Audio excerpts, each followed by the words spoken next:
jar that I took from my kitchen, and actually it had paintbrushes in it before. Now it has coins in it. So I already put a few coins in it, and I'm going to see where else do I have some coins.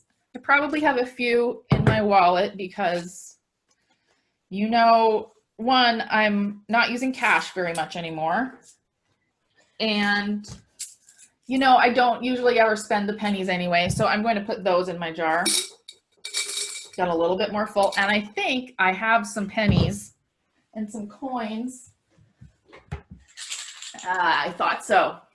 I've had this on my shelf for a long time, just sitting on my shelf collecting coins. So I'm going to take that and I'm going to dump those in here. And every day I'm going to look and see if I can put my extra change in this jar. So all of you at home can also look around in your house for a jar or a bucket or a container or a bowl. Maybe you already have something that's full of change, and you can just start filling that up. So for the next month or so, you can start filling up a jar with coins.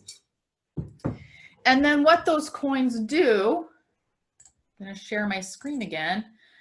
They just like our school kits, our coins get collected together, and they also get shared with people all over the world. So one of the places, and some of the things those coins do, there are three main things that this project do. One, they help with education, just like the school kits do. A second thing they do is they help with food, where either people don't have enough money for food or where it is very hard to find food in a country.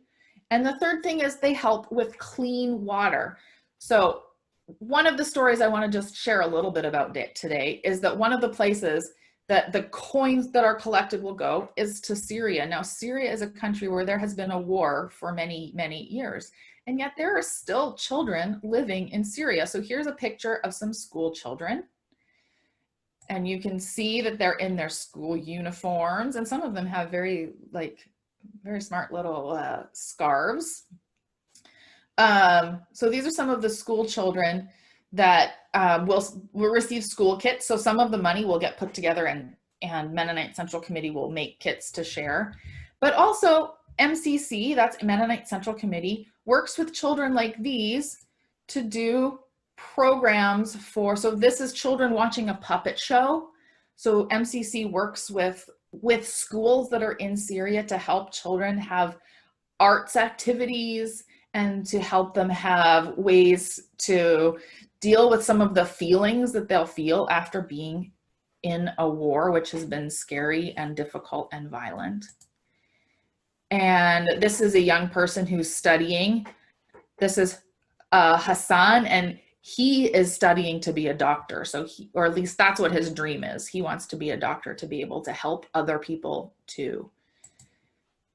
I thought I had one more picture than just the school children.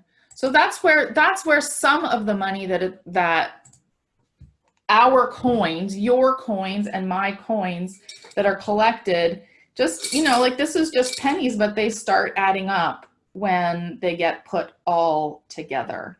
And for folks at home, you can, if you are going to collect pennies, you can either count them and put them together yourself, or you can bring them to church and make arrangements with Marcia to drop them off, and they will get added to our children's offering.